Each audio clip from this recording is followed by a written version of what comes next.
So in this video, we will be covering the remaining things. So we have already done what are functions, why do we need them, parameters versus arguments, return statements, the reusability part, right? The don't repeat yourself DRY concept, and the sum of n natural numbers, and many other such examples. We have seen a lot of examples, right? And we have seen how functions are different than methods, and why in Java we generally refer to functions as methods. There is no concept of functions in Java. So now this importing from other classes, how can you import it? And of course we will be focusing on BlueJ at the moment, because otherwise if we do this like with the general concept, we need to know what packages are, and that concept I believe would be better once you learn object oriented programming. So we will be learning package after object oriented programming, okay? Because we need to learn a lot of things, right? We need to learn about classes and objects and access access specifiers and access modifiers, right? Access modifiers, like there is a lot of stuff. Only after that you would be comfortable in understanding what a package is, how does a package work, and other things. And that time we will look how functions can be reused, how methods can be reused, right? So that's why we will be doing this after object oriented programming section. Right at the moment we will be just learning static versus non-static methods. Again, I will not go into a lot of depth because static versus non-static we will be learning during object oriented programming. So for packages we will be learning after object oriented programming, and static versus non-static we will learn during object oriented programming in a better way. But for now I will show you how to use static function, how to use non-static methods, right? And I will give you a brief overview, just a very brief overview, but we won't go into a lot of depth as of like as in what is a static function, what is a non-static function. We won't go into that depth, but I would give you a brief overview. And of course we'll be using this, and we would looking into scope of variables and everything, right? So alright, let's get started with the first thing, that is static versus non-static methods. That's the first thing, okay? Yeah, cool, let's do it. Or even better, if I no, okay, let's stick with it. Let's open BlueJ this time, because I want you to demonstrate this in BlueJ, not in VS Code or some other editor or JShell. So let's open BlueJ.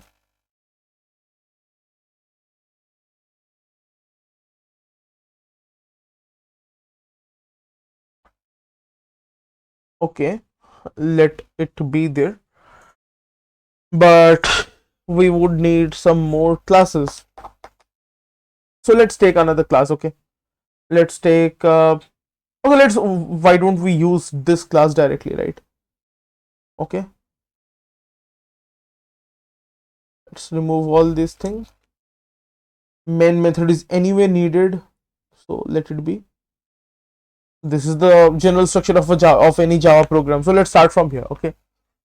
First thing first, we need to create a method, okay? Let's create a method, say, and we will be creating some very basic method, say public, and first we will be looking into non-static method. What happens if you skip the word static? What happens if you don't put it? You can say public and say it returns an integer variable, it returns an integer. Say the name is again sum of n natural numbers, and it takes an integer input. Great. And how does it work? Again, it has a sum variable which is initialized to 0. For int I initialized to 1, I goes to less than equals to n I plus plus, and we every time we iterate we add sum plus equals to I. Okay, we add the value of I to sum every single time. Okay, and finally we return sum, which is an integer. That's our function. But the important thing here is I haven't mentioned static. I haven't mentioned. So what would happen? What would happen? And let's create another function with the static thing. Okay, let's create another function. Oh, sorry, method. Yeah. Okay. Sum n2. Okay, or probably sum n static. Yeah, that works. Or yeah, just keep it 2. Yeah, looks good. And in this case, let's say public static int sum int. Okay, these are the exact same functions. One is a non-static version, and this is the static version. Now, how would we use it? So if you want to use the non-static function, you cannot just go in and simply say just call the function like the sum n, and you call with 5 and you say int x is equals to this. If you try to do this, would it work? It won't work. Do you see this red light? So what is it saying? It is saying non-static method sum n cannot be referenced from a static context. So in simple words, it says that this is not allowed. This is not allowed. Why is this not allowed? Because it is a non-static method. Just see the line, non-static method sum n. It is non-static. I haven't mentioned the static keyword anywhere. It is a non-static method. I cannot call a non-static method like this. Okay, I can do this for n2. Okay, see, no red lines. Why? Because you can call a static function like this. You just go, you create whatever you want to create and just call the function. It will work. It will work perfectly fine. Okay, and if you wanna see, I will say system.out.print x. Okay, if I save this, I compile this, I run this. See, it is working perfectly fine. I am getting what is expected. 15, it is working. Okay, so this is called static function. I am using this one. This is the static function. And how to call a static function? It's easy. If it is a static function, just call the function, sorry, method directly. Okay, just call it. Okay, that's it. But if it is not a static function, what would you do in that case? So let's say I want to call this one. How would I do it? So in this case, what I have to do is that if it is a non-static function method, we have to say int x, same as this thing, but I cannot directly just go ahead and say sum n and 5. That is not allowed. Why? Because this is a non-static function. Okay, to call this, what I have to do is that I have to first create an object. Okay, I have to first create an object of the class. What is the class? Test is the class. So first create an object. How to create an object? You have to first type the object. We have to first type the class name. I mean the data type, whatever. So test. Say it matches, right? You have to first type in the data type, and then type in the name of the variable. Say t1. Like this is just a variable. Okay, and you say is equals to new, and you say test. This is how you create an object. So you have to create object of the class, and then you have to say t1 dot sum n, and then you have 15 probably, or sorry 5, and you can directly print it. Okay, let's print it directly. System dot out dot print ln. Let's do this. Okay, let's run this thing. I don't need this anymore. Let's remove this.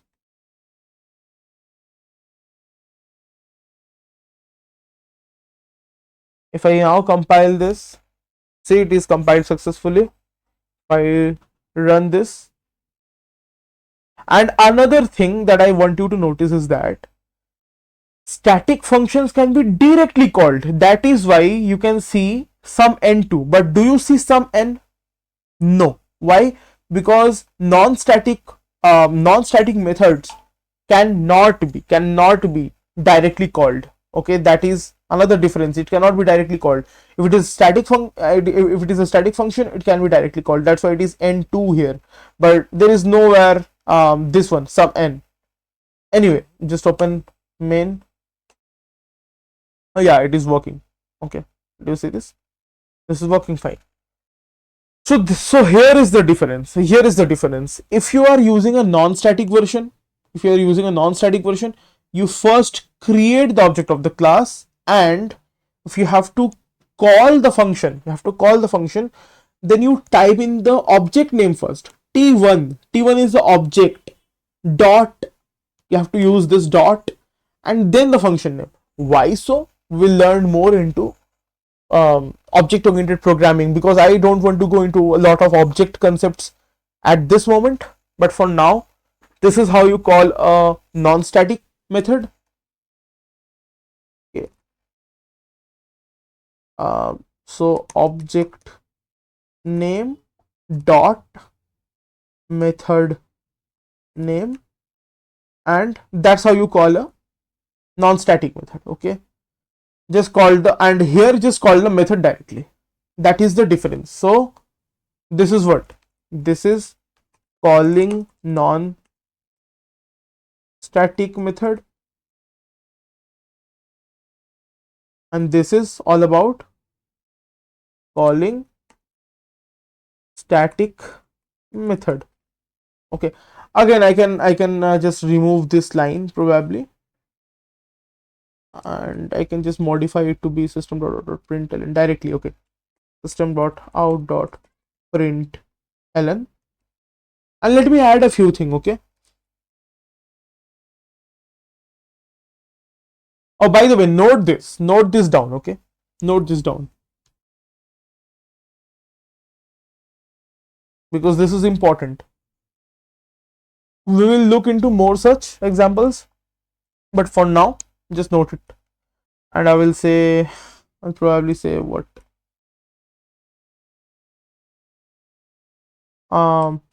static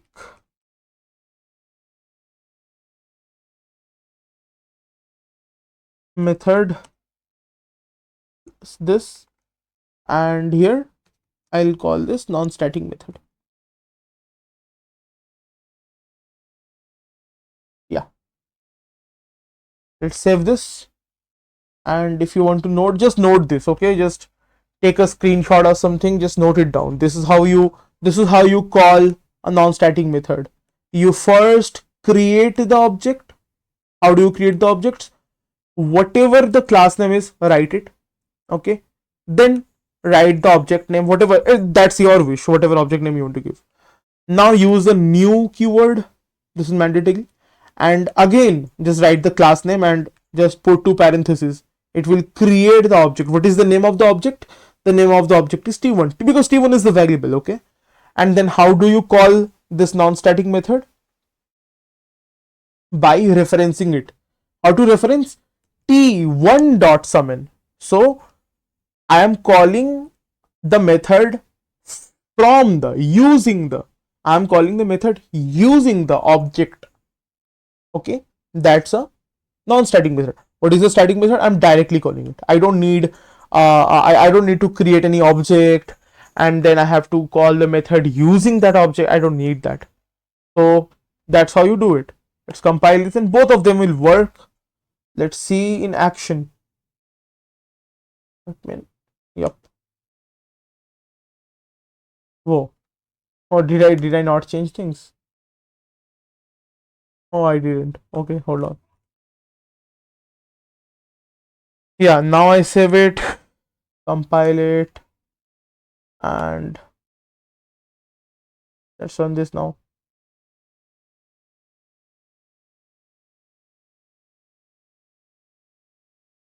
Yeah, non-static method is also working, static method is also working. So let me take a screenshot of this entire thing so that you can note it.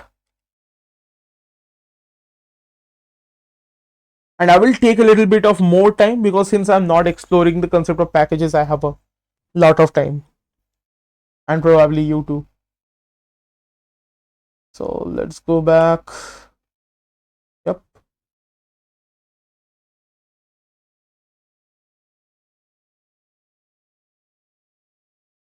Okay. So if you paste it, whoa, it's big. So let me drag it.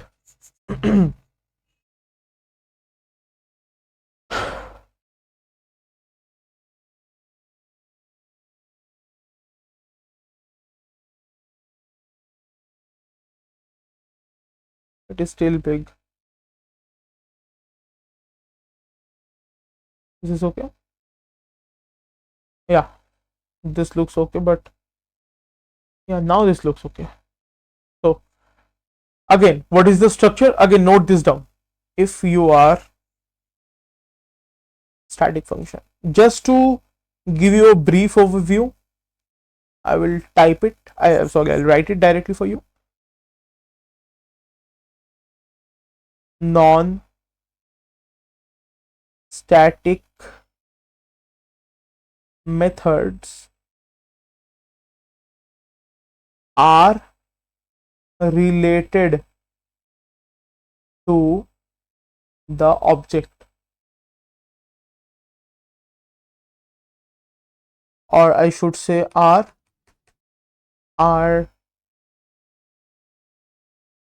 binded with objects. To call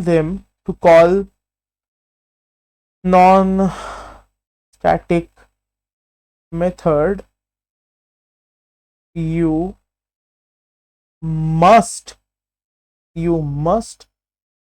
create an object.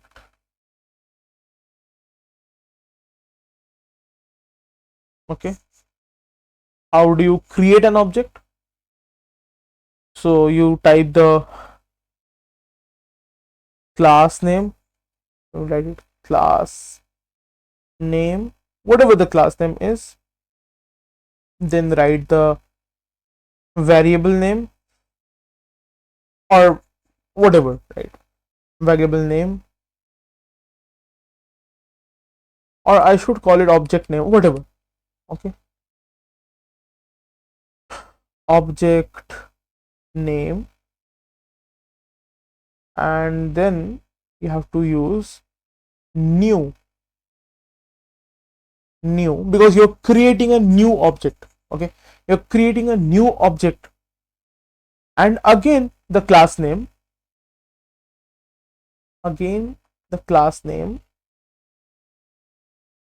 with two brackets.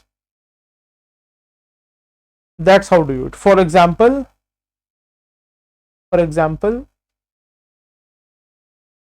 say, let's say we have a student class. I would say student,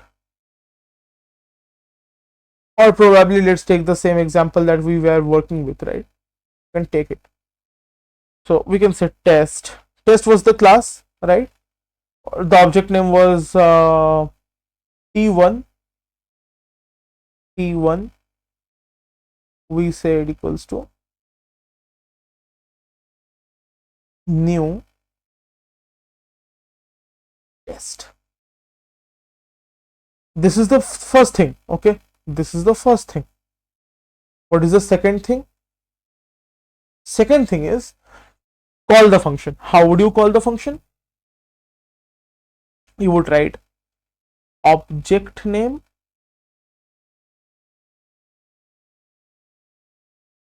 dot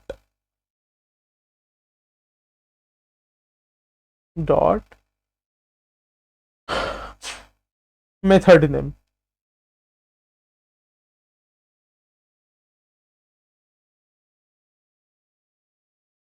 And you would of course pass whatever you want to pass. Okay, so again in our example we were using this, like t1 is the object name, right? T1 is the object name, so we were writing, say, test t1 is equals to new test. So you have created an object whose name is t1, whose name is, what is the object name? Object name is t1. You have created it. Okay, so in our case we were typing in t1 dot, what was our method name? Sum n, and we were passing a parameter.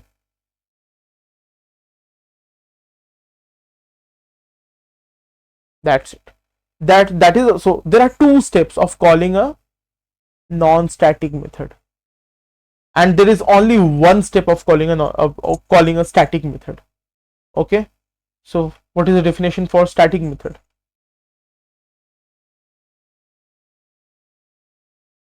Okay, this is taking a little bit of time. So static methods are basically static method. So what is a static method? Is not binded with object. It is not binded with object. Okay, you can directly call a static method. Okay, you can do that. Static method. How do you do that? The only step that you need is that it's simply the method name. Whatever method it is. Okay, just call it. Okay, this condition when, if using method, if using, let's write the entire thing, using static method of same class. Okay, what if I am using some other classes method? How would I do that? I would have to say class name dot method name.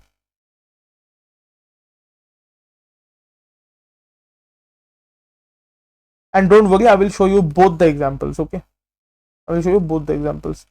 This is for if using static method of other class. Okay, is the importance, is it clear? Hope it is. If not, just comment it down below. And what example we were using? We were using the first thing. We were just calling the function sum n2, and we were passing argument of 5. And yeah, this was our example, right? This was example. So that is the difference between static method and non-static method. That's how you create things. Let's do a little bit of more practice so that it is clear in your mind. Let's close it down. Again, let's go back to BlueJ. Let's remove all these things, and now let's create some dumb functions. Okay, let's not be lot of realistic things. Okay, let's remove these things. Say I am creating public static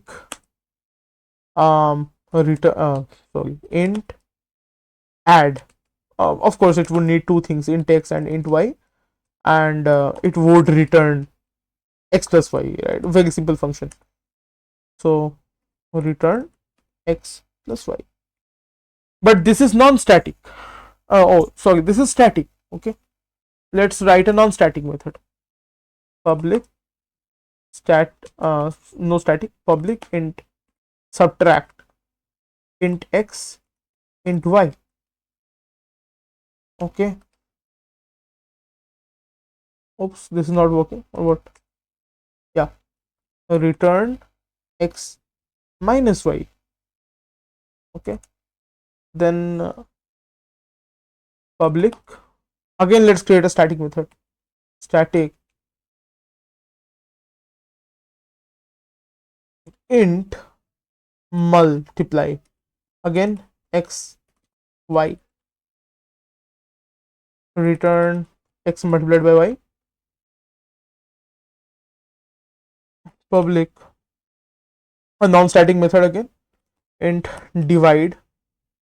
I'm gonna say int x int y, and since I'm doing division and stuff, right, it can be double, so let's let the return value be double.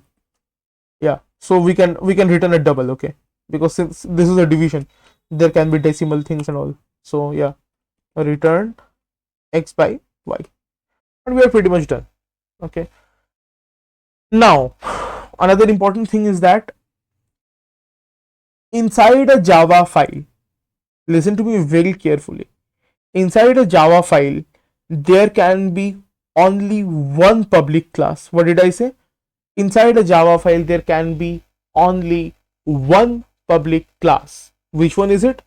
That class that can be public, that is public, must have main method.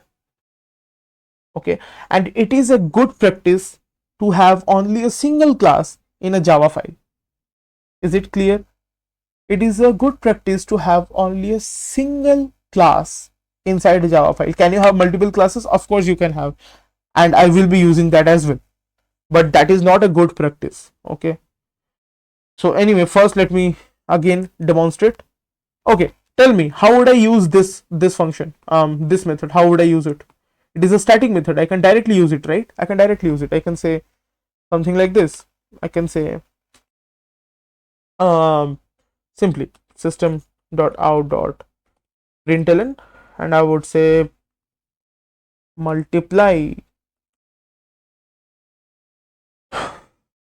and yeah, I would call this directly. I would say mul, and I would say 2,3, and this will work perfectly fine. Okay, this is a static method. That's why I can call it directly. Therefore, calling it directly. By the way, this is a static method within the same class. This is important. This is a static method within the same class. Therefore, calling it directly. I will show you another scenario. Okay. And how do I call this one? This one. Is this a static method? It is not. It is a non-static method. So what is the first thing that we do? The first thing is to create an object. If we are going to call some non-static method, we are going to create an object of the class. What is the class for this? For this is the class.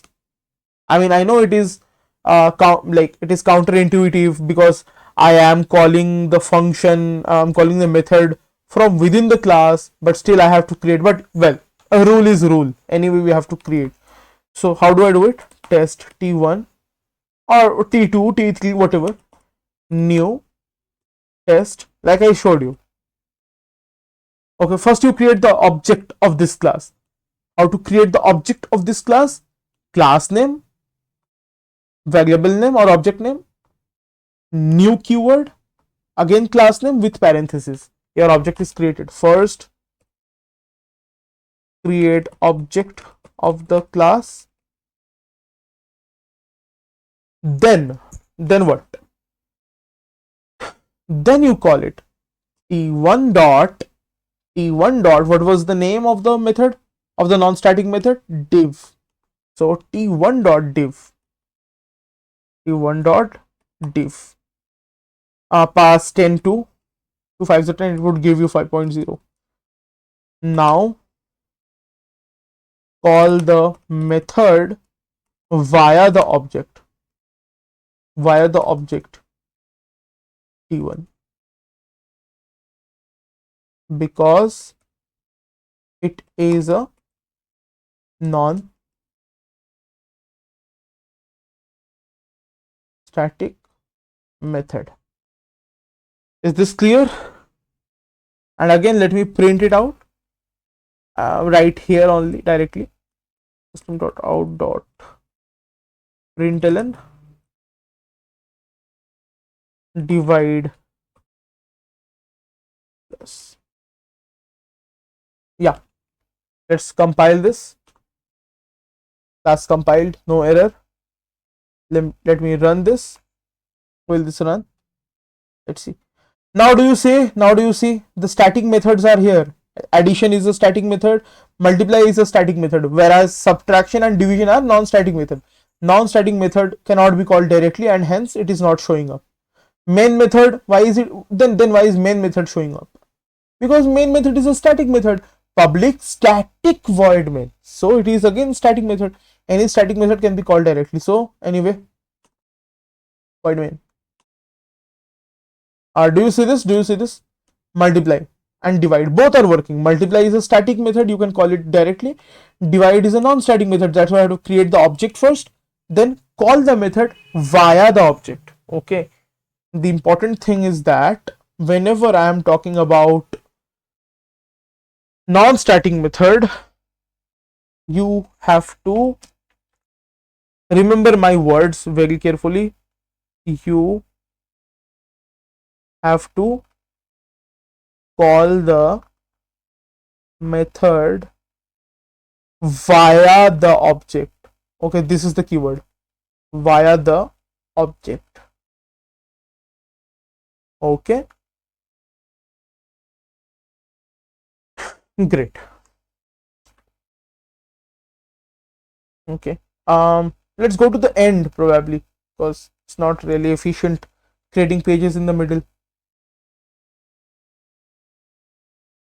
Cool. So now can we call can we do something like this? Can I okay, let's have another class. Okay, let's have another class and let's call it test2. Okay, new class, let's call it test 2. Is this okay? Test2. Let's put it over here. Let's go in. Let's close this, don't need this at the moment. Okay, this is test2, newly created class. I don't need anything, I remove everything, but I again need public static void main string args. I need this part. And now listen to me very carefully what I am going to say. Again, can I have it in a different window or something? Nope. Okay, idea is that this is test. What is this guy? This is test. Can I, listen to me very carefully, can I call this method, this multiplied method, which is inside this one? Where is this method? Inside this one. Can I call it using this one? Can I do that? Yes, I can do that. Let's see how. It's very simple. All I need to say is that system.out.println, this will look like a magic, and I will say, okay, now listen, let's go back to the rule. What was the rule? The rule was yep, look at this carefully. I am using the pointer now. Do you see this? if using static method of other class, if using static method of other class, how do you call it? You write class name dot method name, class name dot method name. If you are using static method of other class, I am going to follow the same rule here. In this case, this is the other class. This is the other class. Okay, and I am going to use this method, this method. But where is this method? This method is inside this. How can I call this method which is inside this from here? How can I do that? Well, simple. Class name. What was the class name of that class? Test dot. What was the method name? Multiply. And you are done. 5,2. Does it work? Does it work? Let's see. And say calling mul from test class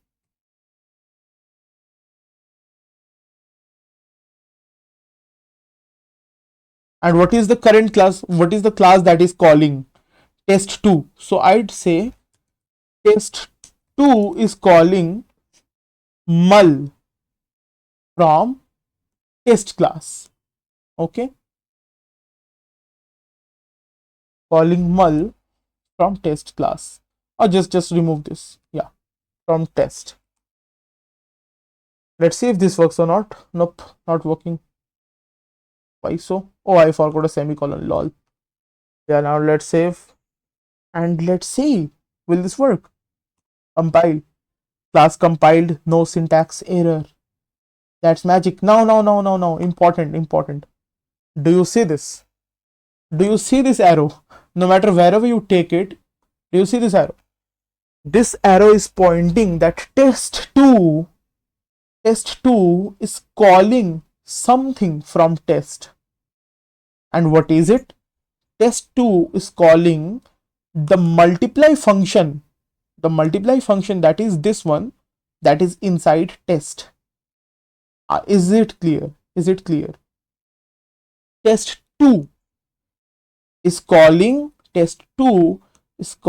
multiply function from test, which is this class. Okay, if I slightly do this, I should take this over here so that I can show you. Yeah. This is pretty good. This is pretty good. Okay. Now, test2 is calling multiply function from test. This is the reason you see this arrow. Test2 is calling the multiply function from test, and this will work. Let me show you. Let me compile this and let me run test2. I'm not running test1.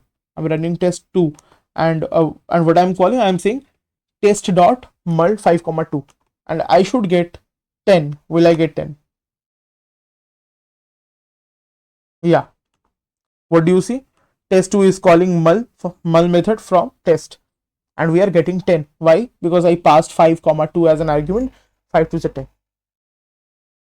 So that is how I am calling a method that is inside some other class from some other class. This is test2. Now test2 can call some method that is inside test class. I can do that. So that is why this concept is also now done. Which one? This one. Importing from other class. Basically, not importing. I'm not even importing. I'm literally reusing methods from other class. So is this saving your time? Of course it is saving your time. Imagine this. Okay, you have a method. Okay, you have a method. Let's say this is your class 1. Let's call it class 1, and let's call it class 2. Now inside class 1 you have a function, okay, you have a function which has, let's say, these lines of code packaged together into, say, f is the function, okay, and it has, let's say, another function, let's say, um say this is another function, say f2, okay, something like this. So there are two functions, f and f2. In class 2, say you're writing code, okay, you are writing some blah blah blah lines of code, and suddenly you need to use this.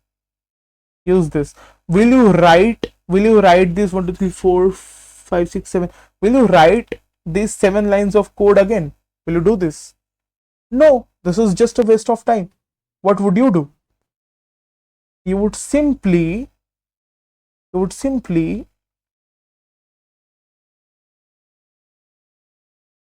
call this. It's that simple. You are not writing the lines of code, you just simply call this. You can do that. But if you need this, again, same thing, same concept. Will you write, if you need to use the same logic, will you do this? No, you won't do this. What you would do is this. You would go to this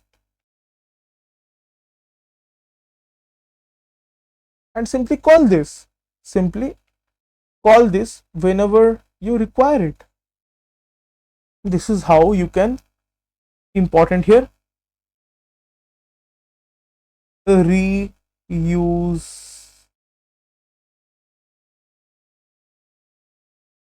functions. Very important. This is how you can reuse functions. Okay, and there is a whole thing about packages. Like you have used the math library, right? Or the string library, which we will look into. If you have the math library, how would you use the math library? So basically what you would do is you would say import java.lang.math. What is this? So the thing is that this is called a package. Java is a folder. Inside there you have lots of folder. Okay, lots of folder like this. One of them is called lang. Inside lang folder you have a many classes. Again, it's just a bunch of file. This is a folder. This is a folder. Within this folder there is a class. It has many classes. It has another class. Okay. Among these classes, this is the math class. Within this class, you have function 1. There is another function. Like this. So this is the logic. Whenever you're saying Java, you're referring to this folder. Whenever you are saying dot, that is inside this Java folder, I want the lang folder. This is the lang folder. Dot, that is inside lang folder, I want the math class. That is this class. Now when you say math dot, let's say ceil, you know this function, right? Ceil. So what is this? This is how you call it, right? Am I correct? This is how you call this. You would say math dot round. This is how you call it. You would say math dot, tell me, probably floor, right? Floor. This is how you do it. What are these? Ceil is a function, round is a function, floor is a function. And do you see the structure here? Very important. Do you see the structure here? I am saying class name dot method name. Does this look familiar? Does this look familiar? Yes. Class name dot method name. When if using static method of other class. Now do you get it? Now do you get it? That these seal method, round method, floor method are basically static method. These are static method. So these are the static method. This is the concept. And by the way, these all are called, these folders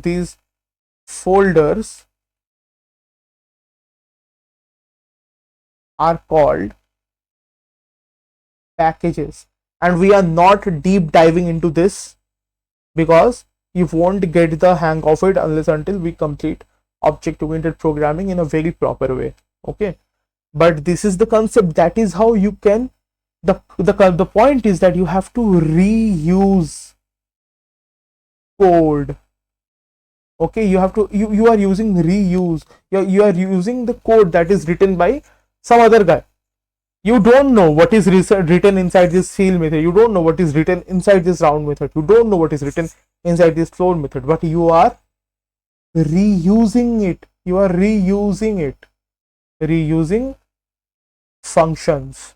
This is the concept of reusability. Hope I am clear. Okay, with that we are done with a very high level overview of package. The reusability part, it has been completed. Importing or reusing methods from other classes, we are done. Static versus non-static, I have shown you the differences.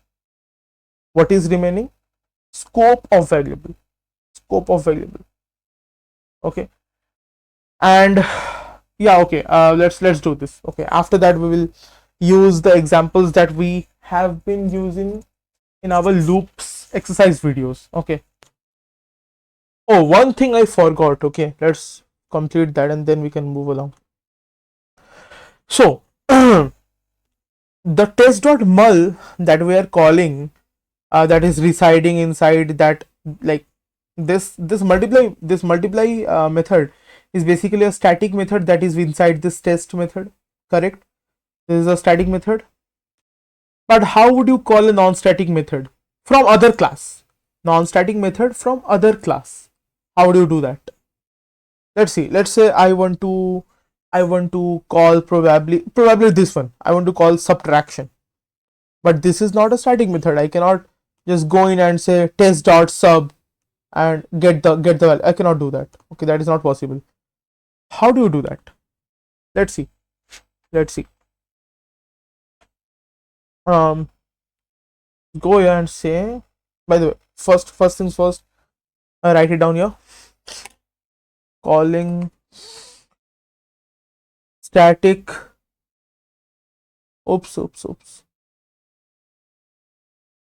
static method from another class. Now we'll be calling non-static method from another class. How do you do that? Same thing, the exact same thing. You first have to create the object. Okay, object of what? Object of that class which has the method. Which class has the subtraction method? Which class has the subtraction method? The test class. This one. This is test2. This class has the subtraction method, right? This one. So what object to create? Test object. And again call it T2, T1, whatever. You can call it T1. Because this is a separate file altogether. This T1 and this T1 are different. Why? Bro, they are separate files, literal separate files. It doesn't matter. It doesn't really matter if you have used the same name in multiple files. If it is not within this file, it's perfectly fine. Anyway, the same thing. You create new test like this, and then the same thing, T1 dot sub, and pass set 10 comma 2, 10 minus 2. Okay, let's try if this works or not. System dot out dot println say test2 is calling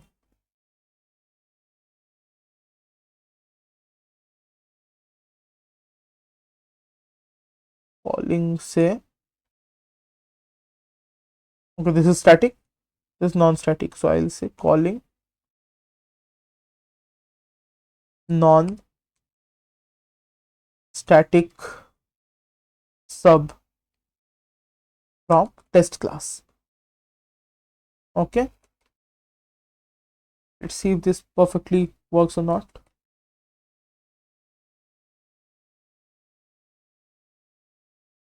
So this is what this is, calling non-static method from another class. And again, please make a note of it, please make a note of it, you will need it. Okay, let's compile this. Okay, as you can see, class compiled, no syntax error. Let's run this again. You, of course, you will see the arrow because it is calling some function inside this class. Let's run this. Okay, so it is working, right? Test2 is calling static method multiplication from test, 5 to the 10, and test2 is calling non-static method subtraction from test, 10 minus 2 8. So it is working fine. That is something I wanted to show you. Another thing that is important, like I said, these are two separate classes in two separate Java files. Please understand my point carefully. These are two separate files, and every file has only a single class. For example, if you open this file, if you open test, you will see only single class. What is that class? Test. If you open test2, you will get a single class, test2, of course test2. But can you write another class within the same Java file? Yes, you can do that. That is very much possible. You can say public class say test 3, close the bracket. Okay, do you see the problem here? See, what is it saying? It is saying class test3 is a public class, so it should be declared in a file named test3.java. What is it? What does it mean? It says that go create a new class, name this test3, and then create it. That is what it is trying to say. But we are not going to do that. It can have multiple classes. Java, a single Java file can have multiple classes, but in a single Java file there can be only one public class. And which one? The one that has the main method. That class only can be public, and there can be only one public class. So you cannot do this, but you can definitely do this. You can go along and remove this. Now this is okay. This can be done. And what this is basically, if you remove the keyword public, that is, this actually means default class. Okay, basically this is public, this is default. Okay, and of course it won't allow here because like this is literally BlueJ. But anyway, this is like a default specifier. Okay, so oops, yeah, let's remove this, and yeah, this can be done. But this cannot have main method. If you try to do that, public static void main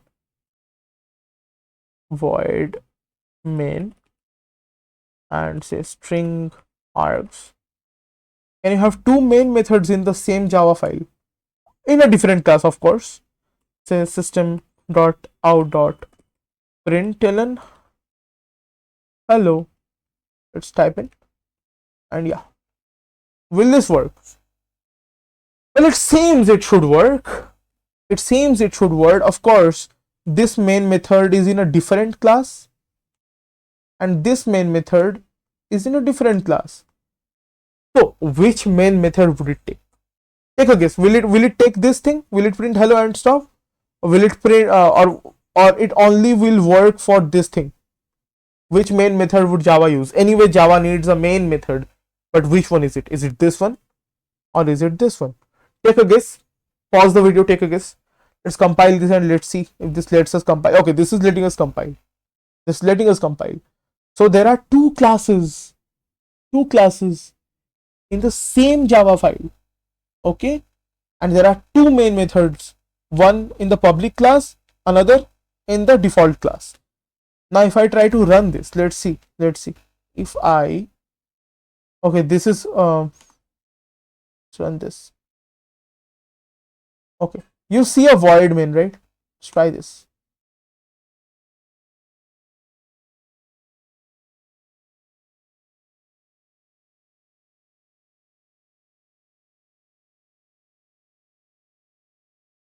Somehow this is not working. I don't know why. Lol. But anyway, if I try to run this, let's run this again. Yeah. Do you see this? Multiply 6, divide 5. So the point is that it is only doing this. It is not using this thing. It is not using this. Why is it so? Java will only use, listen to my words, Java will only use the main method inside the public class. Am I clear? Java can have many methods.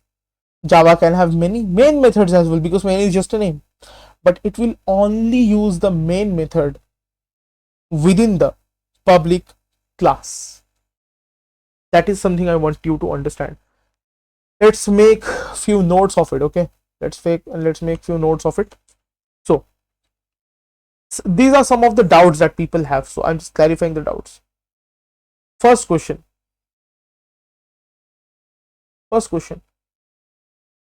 can a single Java file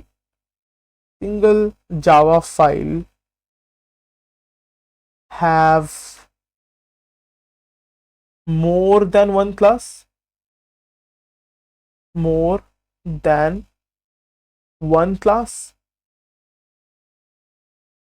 What is the answer? Yes, it can have. Let me write with a different. Yes, it can have. Yes. But then there is a but. But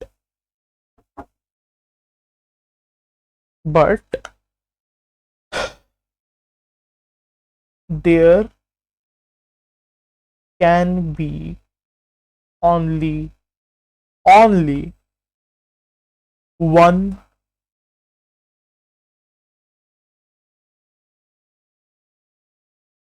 public class. Yes. So Java can have more than one class, that is absolutely true, but it can only have one public class. Okay, first question. What is the second doubt that people have?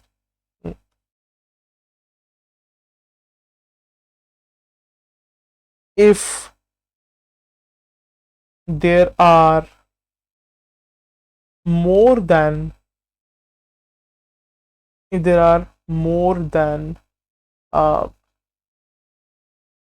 say if there are more than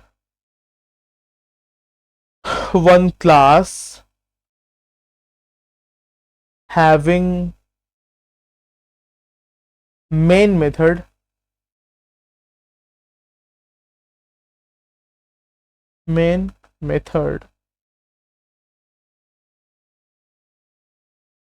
which one would Java choose? Answer would be main method within the public class would be used. Okay, main method within the public class, and there can be only one public class, would be used. These are the two things that you need to understand. Second, the third question is that why can a .java file have only one public class? Why one? Why? Is there a reason? Why can a .java file have only one public class? Is there a reason for it? Yes, there is. Let me show you. In normal, okay, let me go back to here. I want to show you. I want to show you something. Okay, listen to me very carefully. Let's go back. Let's go back. Okay, this is a normal Java file. Okay, and in general condition, how does Java look like? How does Java work? Java works like this. There is a source file. Okay, let it complete. Hold on. Yeah. There is the code that you write. Code that you write. Okay. What is this called? This is called the source code. Right? Then this source code goes into the Java compiler. Java compiler. This is a Java compiler, and this comes out. This comes out as an intermediate code. Intermediate code.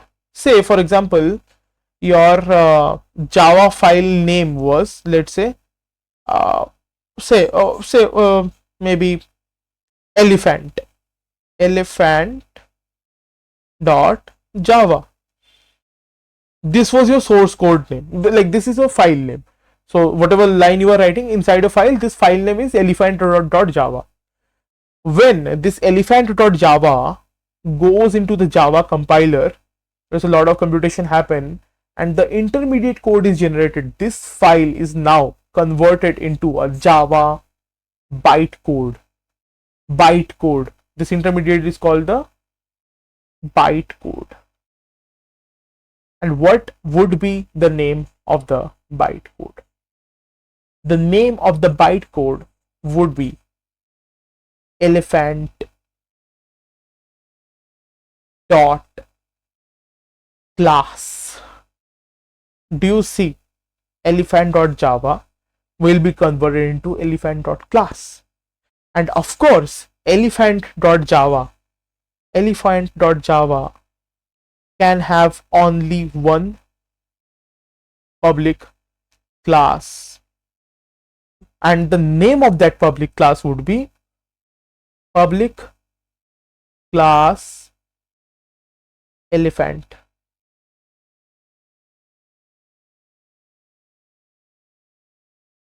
There can be many more classes. There can be say there can be class dog as well. You can have that. Okay, you can have class cat as well. You can have that as well. But there can be only one public class that will be called elephant. Why? If you remember what I taught you in the first lecture, the name of the file has to be matched with the name of the class. It would be the capital letter elephant. Yeah, the name of the file has to match with the name of the class, of the name of the public class. Why? Because the same name would be used to generate the bytecode by the Java compiler. The same name would be used to generate the bytecode by the Java compiler. This elephant will be converted into elephant.class. What happens to these things? Well, these things would be there as well, but the name of this thing has to match with this, and this thing has to match with the source file. That is why Java can have only one public class. Why? Because it will generate the bytecode, and this bytecode will ultimately go through the Java virtual machine, which will finally execute the code. Is the flow clear? That is why you can have only one public class. If I have to answer it shortly, file name has to match with the public class name,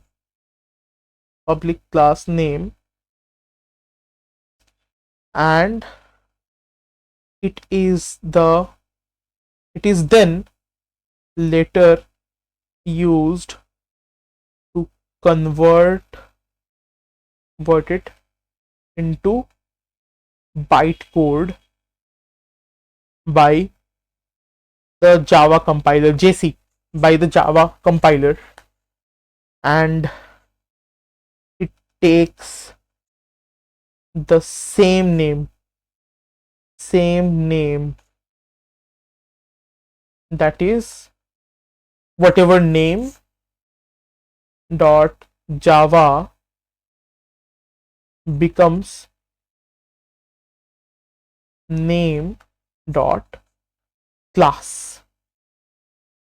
This is the reason. Okay, let me show you directly once again. If I come back here, okay, let's close all of these things. Okay, let me close all of these things. I don't need this, I don't need this, I don't need this. I don't save things. Close it, close everything. Okay, let's just open a single file. Okay, and let's name it apple.java. This is apple.java. See, did you see this? It automatically created one public class whose name matches. What happens? Okay, let me first create the main method. Public static void main string args.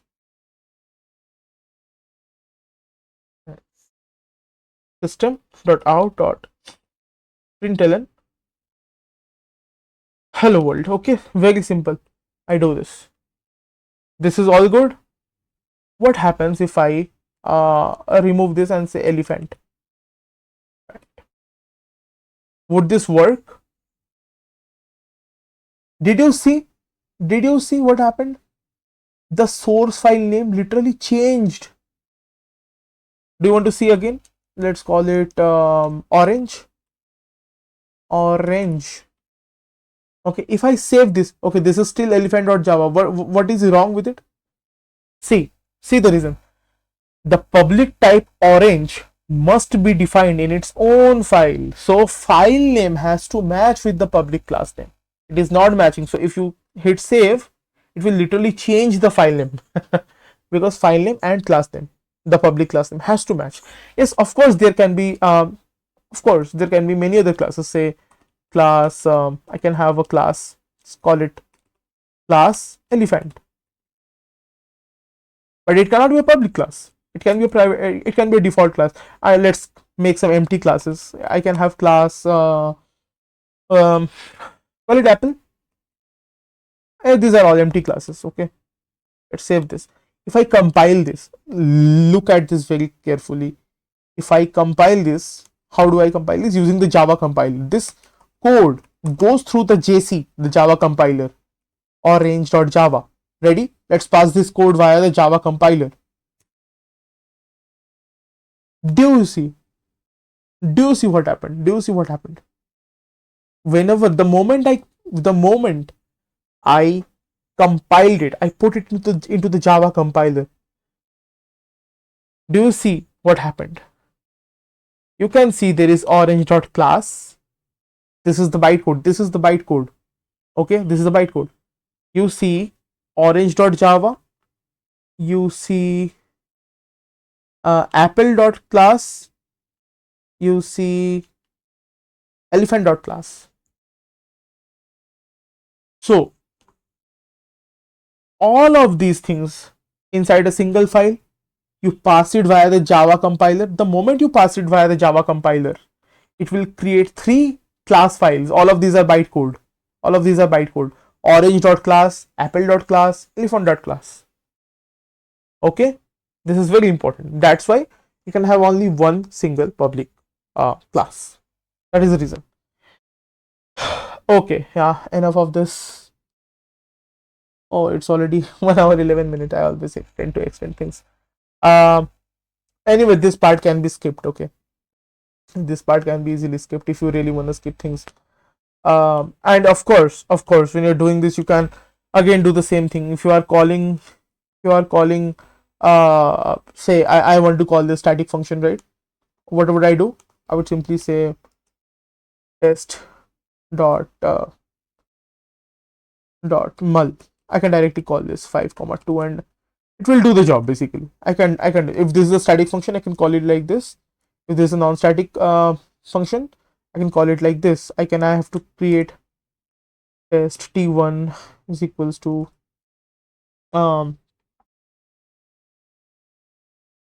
new test. Okay, and t1 dot subtract 5,2 or 5,2. Yeah, I can do this. It's basically same thing. I was just showing you what happens in the Java compiler and all. Anyway,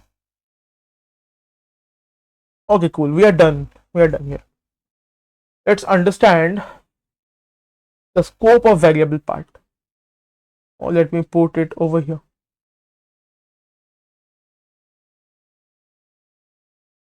Okay, let's create a new class. Let's call it let's really call it test3.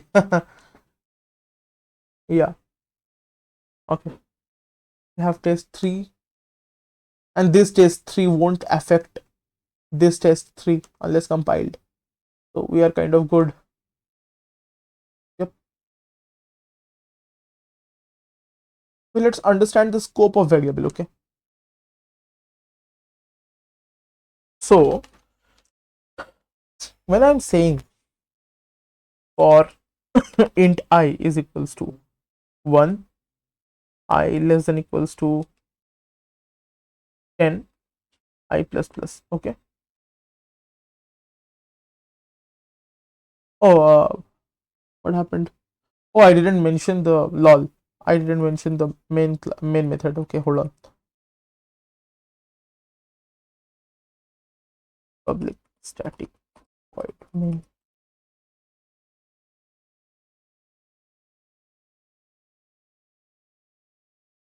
Yeah, now do the same thing for int I equals to 1, I less than equals to 5, I plus plus system.out.print hello. Okay, for and paste the same thing.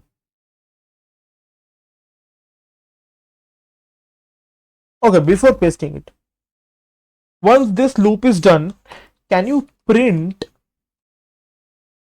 the value of I? Can you do it? This is I, right? Can you do it? No, you cannot, because it will say undeclared variable. You will say, hey, it is declared, right? Why is it calling it undeclared? Because you have declared it within a loop. You have declared it within a loop. Anything declared within a loop dies within a loop. Loop finishes, work finishes, that variable is gone. Okay, this is the reason. For example, This is the reason you cannot do this. It will say undeclared variable. Why? Because this declared variable dies within the loop. Once the loop finishes, the loop starts, the variable is created. The loop finishes, the variable finishes. Okay, no existence of the variable after the loop. This is what I'm trying to show you. This is called the scope of a variable. You have to understand everything has a scope. Everything has a scope. What happens if I define something over okay, you cannot do this. Okay, let me just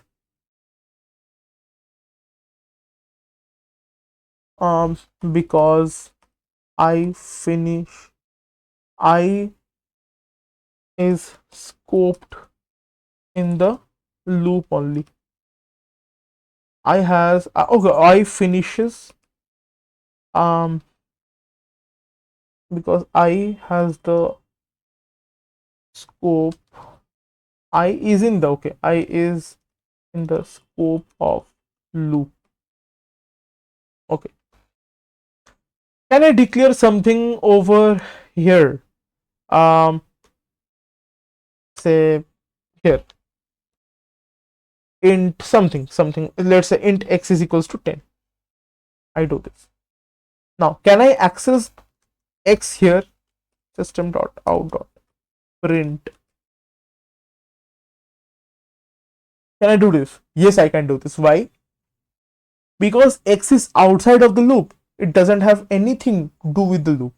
Loop starts, loop finishes, but who cares? X is declared anyway outside of the loop. So x has a scope of the entire thing. That is why these colors are given. Okay, x can go into, like, x is accessible in the white part and in the pink part as well. You're getting the point? X can be accessed outside as well. I mean, I can do simply like this: system dot out dot print outside of the loop, inside of the loop. I can do. Why? Because x is outside the scope, like x is outside the loop, so the loop can access it, and things outside of the loop can also access it. But I is only inside the loop. Nothing else can access it. Like, nothing outside of the loop can access this I variable. Okay. What if I declare something over here? Int j is equals to 20. Importantly, I can access, okay, can I access j over here? Can I access j over here? System dot out dot print j. If this does not show any red line, then I can access j. Yes, I can access j. I can access j. Can I access j inside the loop?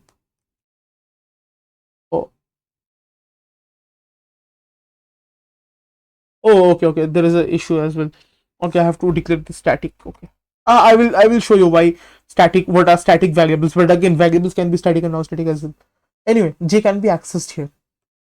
Can j be accessed here as well? Yes, it can be accessed. Why? Because j is outside. J can be accessed in this area, this entire yellow area, and this pink area anyway falls inside the yellow area. So yes, of course, j is accessible here as well. Here as well. Can be done. Okay, tell me more. What if I say something like this? Can I declare something over here? Say int k is equals to 50.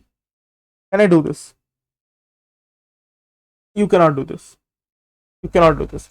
You cannot declare anything outside of the class in Java. Why? Because Java is object-oriented language. You cannot do this. You can do this in Python and C++, not in Java. So anyway, this is what I mean by scope of things. Now another thing is that if I have another loop that looks like this, only, see, it should have shown error now. Is it showing error? No. Why? Because this I and this I are different. Am I making sense? This I and that I is making sense. Like it's different. It's not the same. Okay, these are the scopes. What happens if I try to declare x again? Let's say 20. Can I do it? I cannot do it. Why?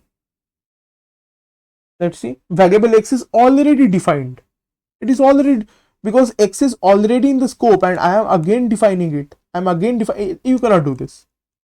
But in this case, I am defining I multiple times. How is it allowing me? Because I starts here, I dies here. Then there is no existence of I. Again, I starts here and I dies here. So again, there is no existence of I outside this loop. But within this loop, if you try to declare I, can you do it? You cannot do it. You cannot declare a variable. You see what's saying. Variable I is already defined. Why is it now showing it? Because it is already there. You are trying to define the variable once again. You see, you can initialize the variable. That is okay. You can do that. But you cannot again declare the same variable which is already present in the scope. You cannot do that. This is the scope of the variable. Now, let me show you when I am talking about function, what is the scope. Let's remove all of these things. Okay, so let's write a function, public static int square. This takes an integer and gives the square, like you have guessed, right? So it returns n into n. N into n is, of course, n into n is the square of n, right? Now, if I have something, say int n is equals to 5, okay, int n is equals to 5, and try to pass into, I say square, say int x is equals to square of n. One very important thing to understand is that this n and this n are completely different. If you call it j and you have to change it over here, j does the same job. So anyway, when I'm writing the same name, like the same variable name, this n has nothing to do with this n. They just have the same name, that's fine, but it doesn't really matter. This is literally a separate method. Okay, this is literally a separate method. You don't get confused, because this is why, just like a loop, inside a loop I dies, right? If I say for int I and I finish the loop, once this I variable is only existing for this loop only. Outside of the loop, there is no existence of I. Similarly, this n only exists for the scope of this method. There is no existence of this n outside this method. Similarly, this n has no existence outside of this entire method. That is the scope of variables. Okay, now I am going to show you something which is very interesting. You have worked with loops, right? What if I can tell you that there is another way of doing loops without actually writing any kind of loop? Weird, right? Let me tell you about it. This is called recursion. So why am I talking about loops in the lecture of function, you might ask? But well, this is basically doing the same thing, using function.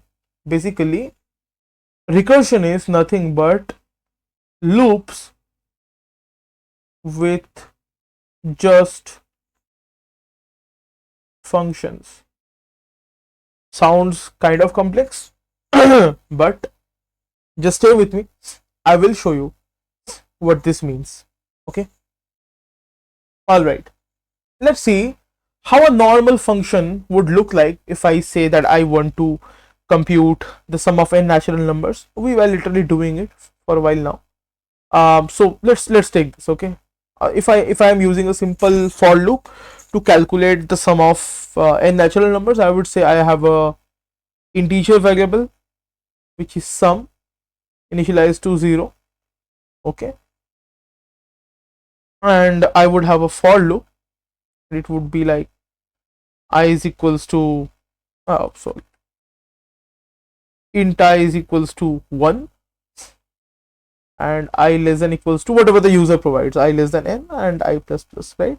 This was our function till now, right? And yeah, of course, every single time this iterates, it would be sum plus equals to I, and that is the value of I would be added to sum. Okay, yeah, so that was it. And finally you would return sum. Simple, you would return the sum. But whatever I can tell you, you can do the exact same thing using just function. How? Let's write a function and show you. Let's write a function. Okay, let's say public, and let's make sure I can reuse it, so I just write like this: public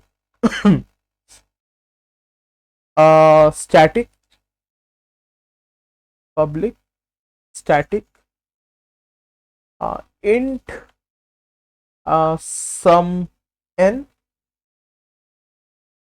and it is expecting a parameter n. Okay, our function starts here normally like it starts. Now look at this very carefully. If n is equals to 1, you would return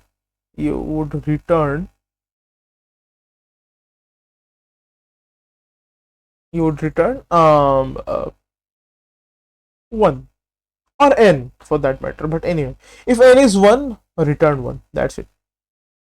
Cool. Otherwise, I'm not writing else, you can write else. It's your choice, because anyway once it returns, like, yeah, there's no way you're coming back. So just say return. Now this is very critical step. Return n plus sum n minus 1. Okay, let me make it into an object once so that I can reuse these things. Okay, let me take this. Not like this. Let me do this. In fact, oops.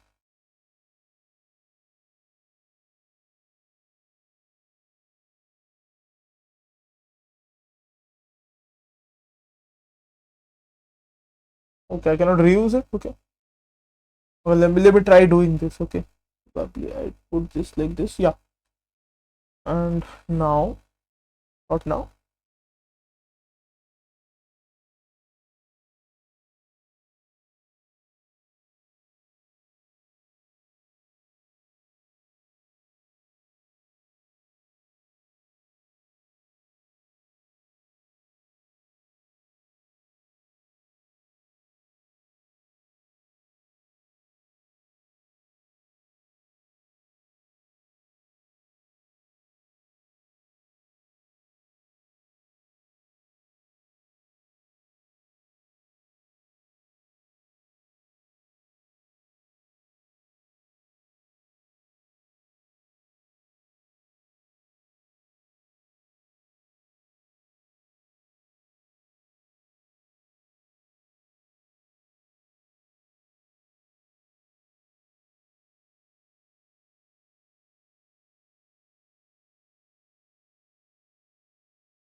Okay, does this work or it doesn't work?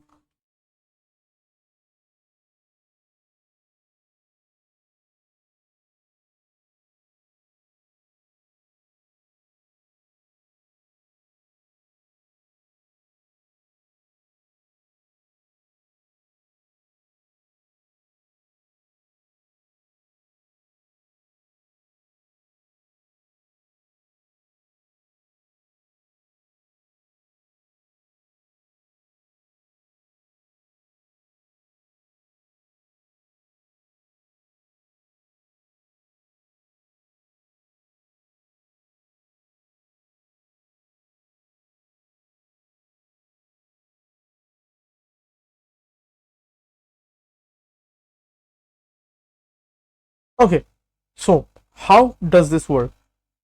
The important thing about here is this. Do you see, within the same function I am using the same function? Isn't it like a loop? Isn't it like a loop? See carefully. What is the function name? Sum n. And what I am returning? I am returning n plus sum n. It's weird, isn't it? This is called recursion, and I will exactly show you how. So how would this work? How would this calculate sum of n natural numbers? So let's dive deep. Okay, let's create a page. Let's dive deep in. Okay, to understand how this works, let me make it a little bit more smaller. Yeah, this is okay. Hope this is visible to you. Now look at this. Now look at this. Say I say something like this. Say I say sum of n. Say I am saying 5. Okay, what this should give us? It should give us 1 plus 2 plus 3 plus 4 plus 5 is basically 15. This is what we should get. What happens now? What happens now? So sum of n 5. So what is n now? Let me bring this a little bit down below. Yeah. What is n now at the moment? N is 5. N is 5. Okay, great. If n equal 1, is n 1? No. Okay, escape. Otherwise, return n plus what is n? What is n? N is 5. 5 plus, this is important, 5 plus sum of n minus 1. What was n? N was 5. N was 5, right? N was 5. 5 minus 1, 4. 5 plus sum of n, 4. Okay. Again, the same thing happens. This time, what is n? N is 4. N is 4, right? Okay. Is n 1? No. Okay. Then what? Then return this only. Return this. This would return n plus, what is n here? What is n here? N is 4. So 4 plus sum of n minus 1. What was n here? N was 4. 4 minus 1, 3. Okay. Now what would happen? In this stage, you can see sum of n. Now what happens is that, what is the value of n now? Sum of n 3. What is the value of n now? It is 3. Okay. Is n 1? No. Then return this. What? Return this. What is that? That is n plus. Oh, sorry. What is n, by the way, here? Here n is 3. So 3 plus 3 plus sum of n. What is and n minus 1? N minus 1. What is n here? N is 3. 3 minus 1, 2. Now what happens? N is 2. N is 2. Okay. Is n 1? It is not. Then return this. This will return n plus, what is n here? N is 2. 2 plus sum of n minus 1. What was n? 2 was the n minus 1, 1. Oh, I used a different ink, right? Let's use the same ink, white ink. Sum of n, 1. Okay. Now what would happen? So now what would happen is this. Sum of n. What is n now? N is 1 now. Correct? N is 1 now. Is n 1? Yes. Return 1. So what would this become? Sum of n. What is sum of n? If n equal 1, return 1. What would you get here? You would get 1 here. What is 2 plus 1? 3. What would you get here? 3. What is 3 plus 3? 6. What is 4 plus 6? 10. What is 5 plus 10? What is 5 plus 10? 5 plus 10 is 15. Is this clear? Is this clear? This is exactly how recursion works. This is just like a loop. This is almost like a loop. When the function calls itself, it is called recursion. Write the definition. When a function, I'm writing in shortcut. When a function calls itself, it is called a recursion.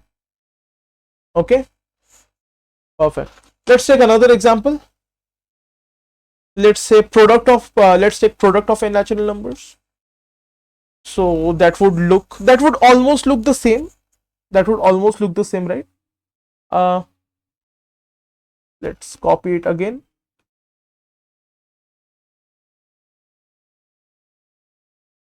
I would just need to change this. Okay. Okay, not this exactly.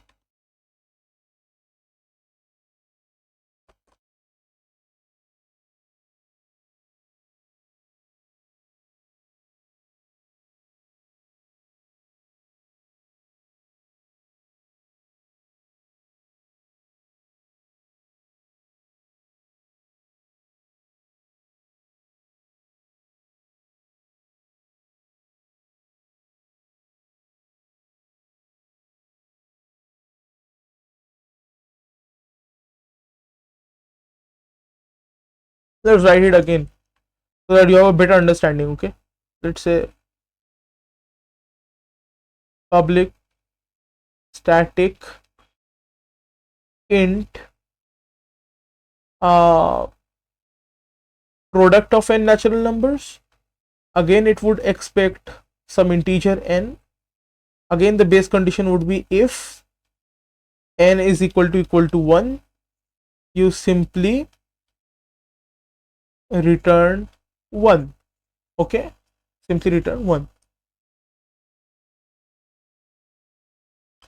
Else return n multiplied by product of n minus 1. Now what would happen? Look at this very closely. Okay,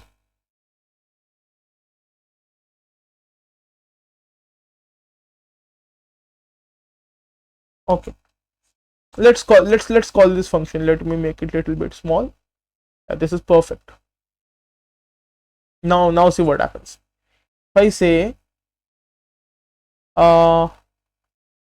prod n of, say,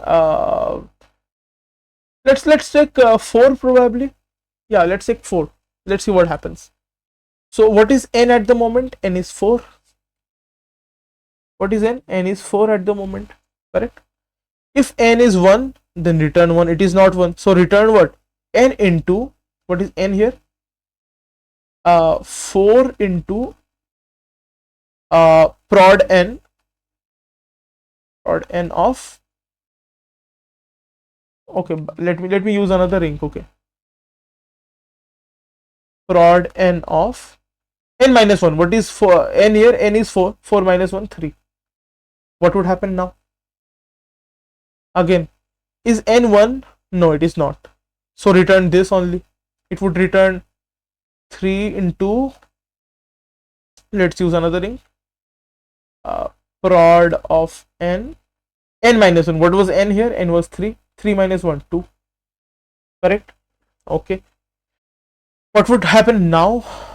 N is 2. Is okay. By the way, this is changing every time, right? N is 2 now. Is n 1? No, it is not. Then return this only. N into 2 into, let's use another ink, maybe red. Yeah, 2 into prod n of n minus 1. What was n? N was 2. 2 minus 1 is 1. Okay, now what would happen? So What is what would happen now? So if n is 1, n is currently 1, right? Prod of n 1, 1, n is 1 now. If n is 1, return 1. So you basically get, whenever you call this now, you get 1. So 2 ones are 2 ones are 2, 2 ones are 2, 2 threes are 6, 6 fours are 24. This is the answer. You can calculate 4 into 3 into 2 into 1. I am basically doing this. I'm basically doing this 4 factorial. I'm basically doing 4 factorial in mathematics, right? I'm basically doing this. That's how you can take out the factorial or product of n natural numbers. You can do that. Can I do something else? Can I do Fibonacci series? Yeah, actually you can do. Okay, hold on. Let me show you how. So for Fibonacci series, I would write the code here. Let's call it Fibo. Okay, I will call the function Fibo. So public static, again an integer, it will return an integer, public static int, let's call it Fibo. Fibo would expect an integer argument, parameter, and of course it will have a base case. Base case is if n is equal to 0 or n is equal to 1, then simply return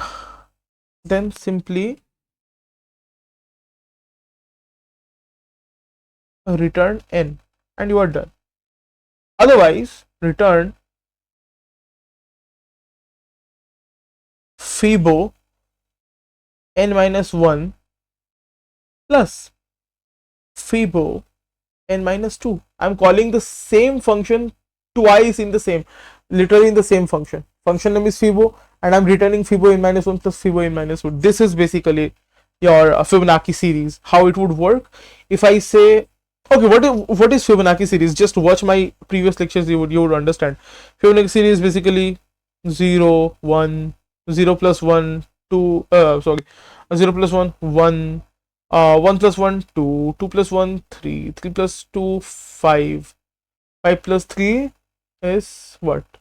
5 6 7 8 8, 8, and like that 13.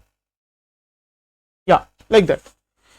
So what I want to show you is that how we are getting this formula, this Fibo n minus 1 plus Fibo n minus 2 formula. So these are our terms, that's why I have said t, and this is how we count them. We do not count them like this 1 2 3 4. We don't do that. We count from 0.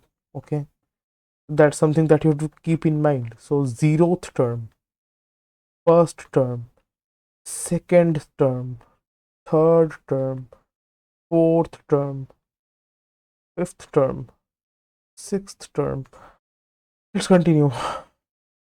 8 plus 5 13, 13 plus 8 21. Yeah, like this. Seventh term, eighth term. Okay, now let's see how I am getting this formula. So if anyone asks you what is the Fibonacci, like what is the 7th Fibonacci term,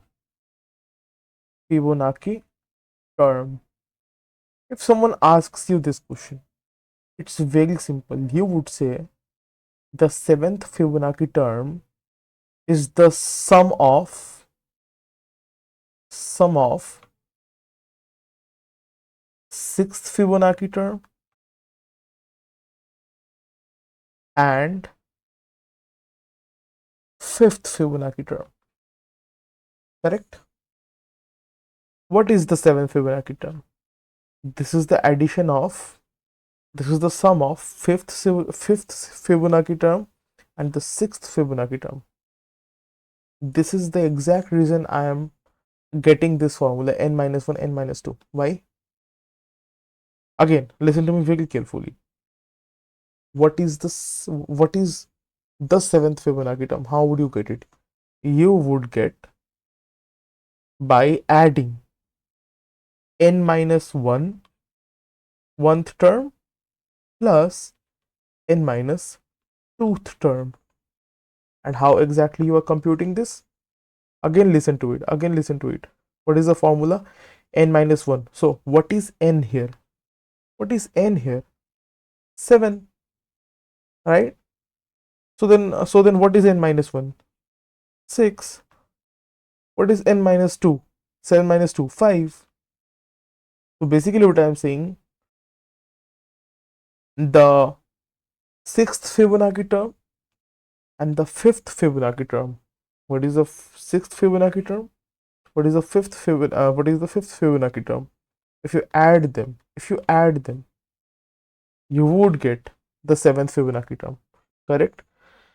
That's how you derive the formula. Same is happening for other examples as well. Let's take, for example, say probably this one. How will you get the Fibonacci of 5th term? It's very simple. Fibonacci of 4th term plus Fibonacci of 3rd term, correct? Am I correct? How are you getting 5? You're getting 5 by adding this and this. What is this and this? The 3rd and the 4th term. What is 3? 3 is basically 5 minus 2. 4 is basically 5 minus 1. Is this the same? 5 minus 2 and minus 2. 5 minus 1 and minus 1. You're adding them. 2 plus 3. You're getting 5. This is exactly how you are getting Fibonacci. And how recursion is working exactly here. So listen to me again. Let's take an example of say sixth, say maybe say 6th term, or yeah, 6th term. Let's take 6th term. In this case, what it will say is that for 6th term, give me the Fibonacci of 6 minus 1, that is 5th term. Give me the Fibonacci of 6 minus 2, that is 4th. Now what will happen is this itself is a Fibonacci thing. So Fibonacci 4 would rather say that give me, again, same thing, right? N will now become 4. So again the same formula, n minus 1, that is you need Fibonacci of 3 plus n minus 2, you need Fibonacci of 2. And this itself would say, Fibonacci of 3 would say you need Fibonacci of 2 plus Fibonacci of 1. And this would say give me Fibonacci of 1 plus Fibonacci of 0, correct? Are we getting there? Again the same thing would happen. This is Fibonacci for 5, right? This would say give me Fibonacci of 4 plus Fibonacci of 3. This would say give me Fibonacci of 3 plus Fibonacci of 2. This would say give me Fibonacci of 2. And you get the point, right? What's happening? So that's how the entire recursion thing happens, and you will get the answer. How you will get the answer? Let's take some lower value to understand how you will get the actual value. Let's not take the 6th term. Let's take 3rd term. It will be easier for you to understand how we are deriving it. So basically what would happen is this. What is n? 3, right? N is 3, right? So this would basically say this one. So Fibonacci of 3, 3 minus 1, right? N minus 1. Fibonacci of 2 plus Fibonacci of 1, correct? Fibonacci of 2 would say give me Fibonacci of 1 plus Fibonacci of 0, right? Whereas this would say, this won't say anything because I have already added the condition. If n is 1, return whatever the value of n is. N is 1, right? So you get 1 over here. you get 1 over here. Let me write the return value in the red. So you get 1 from here. Again, Fibonacci 2 is asking for Fibonacci 1. For 1, you will get 1. For 0, you will get 0. So now add 1 plus 0. You get 1. You get 1. So 1 plus 1. 1 plus 1, you get 2. Check, is the third term 2? Yes, it is. That's how you're getting Fibonacci series, okay? Go through the process once again, you would better understand. Let's take another example, okay? Let's open up a new page. Let's open up a new page. Let's say I want to find Fibonacci of, say, let's say I want to find the 6th Fibonacci term. And remember, the counting starts from 0, not from 1. So 0, 1, 2, 3, 4, 5, 6. So basically, I will get 8. I should get 8. Let's see, are we getting 8? Let's check. Fibonacci of 6, okay? I mean, this is going to be big, but yeah, let's try. This would say, give me Fibonacci of 5 plus Fibonacci of 4, correct? Correct. This is the first level.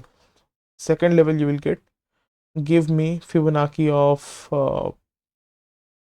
4 plus Fibonacci of 3.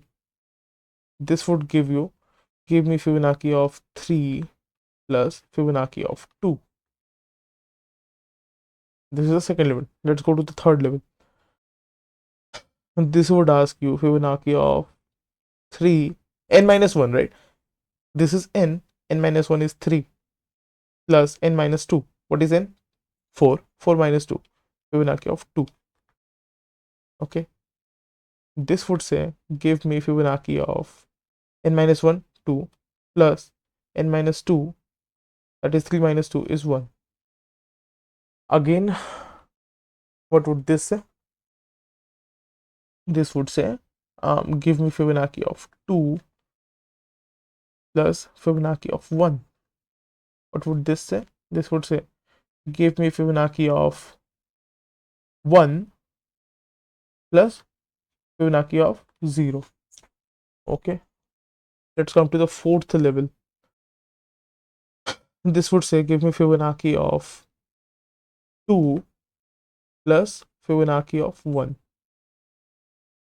This would say, give me Fibonacci of 1 plus Fibonacci of 0. Correct? This would say, give me Fibonacci of 1 plus Fibonacci of 0. This would say, give me Fibonacci of, this won't say anything because the moment you get 1 or a 0, you get the same number. So yeah, Fibonacci of 1 plus Fibonacci of 0. This won't say anything because again it's 1 or 0. So okay, now let's replace the value. Anything else? Am I missing? Yeah, this one. Let's go to the next level. Yeah, this would again say, give me Fibonacci of 1 plus Fibonacci of 0. Anything else? No. Let's see what values we are getting. Let's start at the very bottom. Fibonacci of 0 would give you 0. Fibonacci of 1 would give you 1. 1 plus 0 would give you 1. Correct? Fibonacci of 1 anyway is 1. 1 plus 1 would give you 2. Correct till now? Okay. Say this. Fibonacci of 1 gives you 1. Fibonacci of 0 gives you 0. 1 plus 0 gives you 1. 1 plus 0 gives you 1.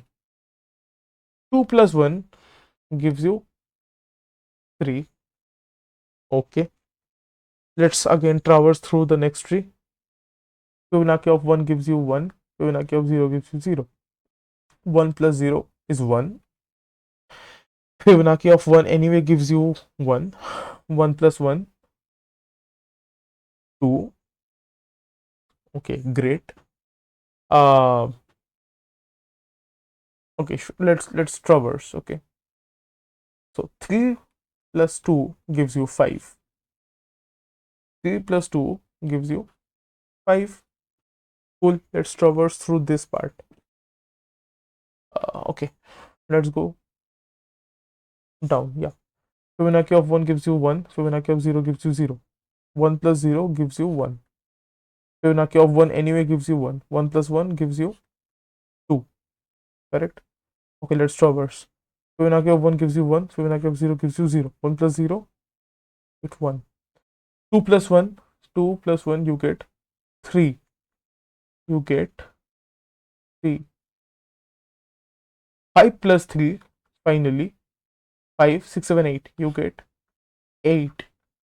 Are we getting the right answer? Yes, we are getting the right answer. This is exactly how the entire formula works. This is how the recursion works. Hope this is clear. Say I call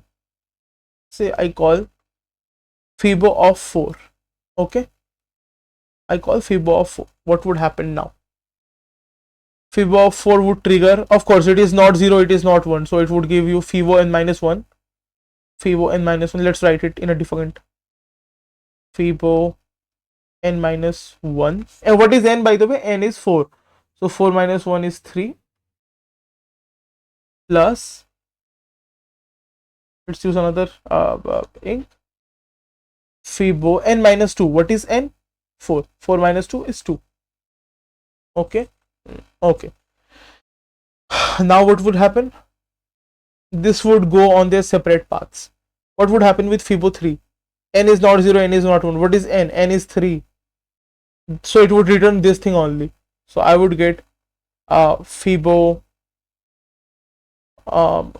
Let's use another ink. Okay, I should use red probably. Fibo of n minus 1. What is n? 3 minus 1, 2. Plus Fibo of again use some another ink. Maybe green or maybe yellow probably. Yeah. Fibo of n minus 2.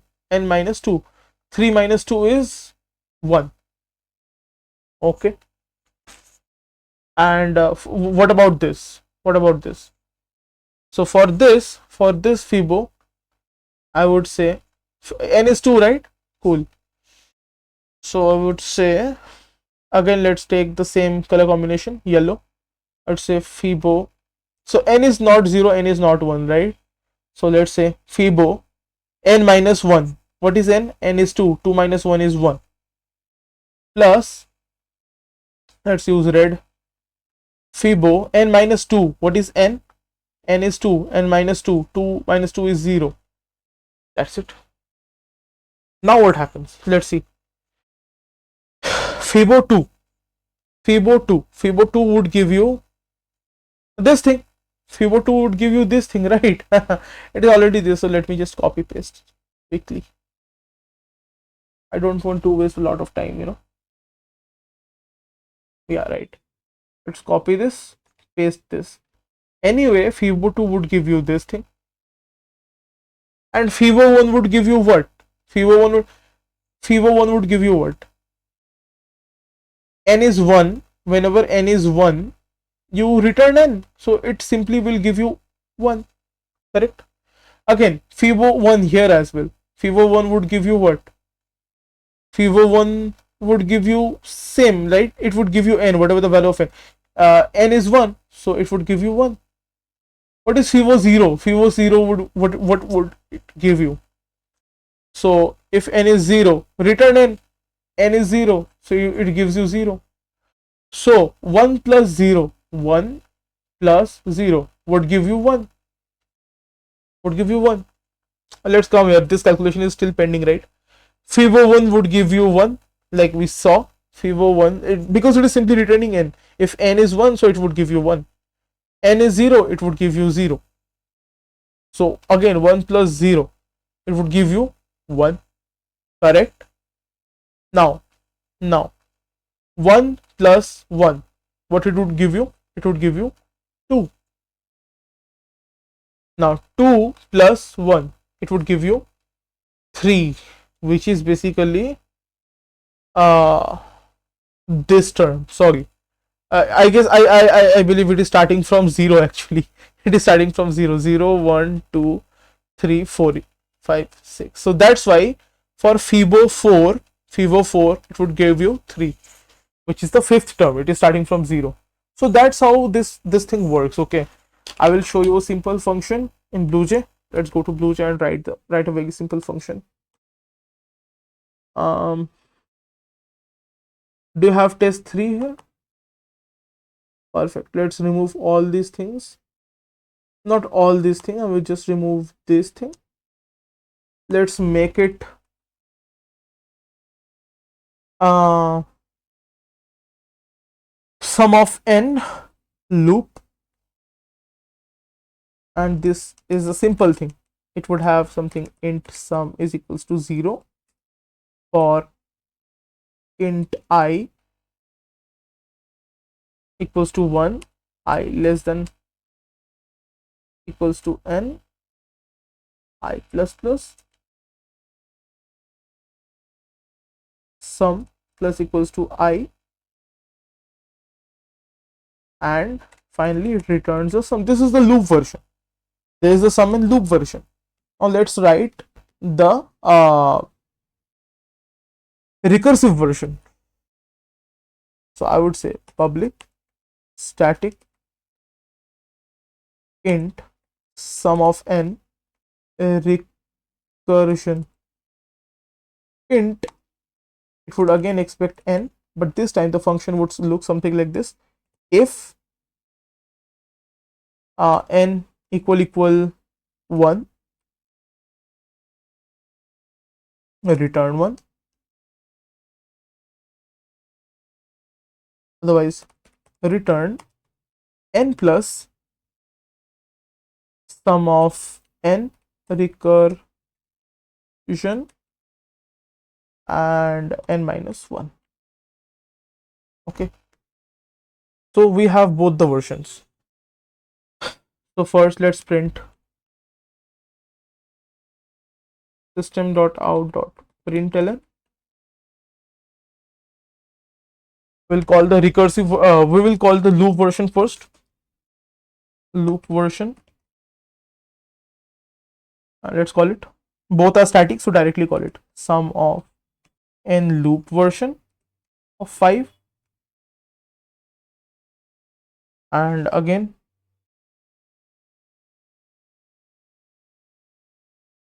copy the same thing, change this to a recursion version, sum of n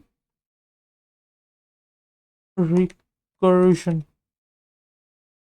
Okay, let's compile this. Hopefully it won't give you a compilation error. Perfect.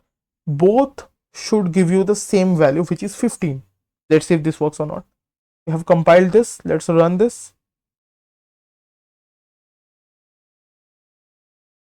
Both are working perfectly fine and both are giving the same result. So that is recursion for you. And with that, I'm happy to share that we are done with functions, at least the foundations and everything. In the next video, we'll be doing the exercises. What will be the exercises? Nothing, but whatever we have done in loop so far, we would convert all of them into methods. Okay, that's it for this video. See you in the next video. Bye bye.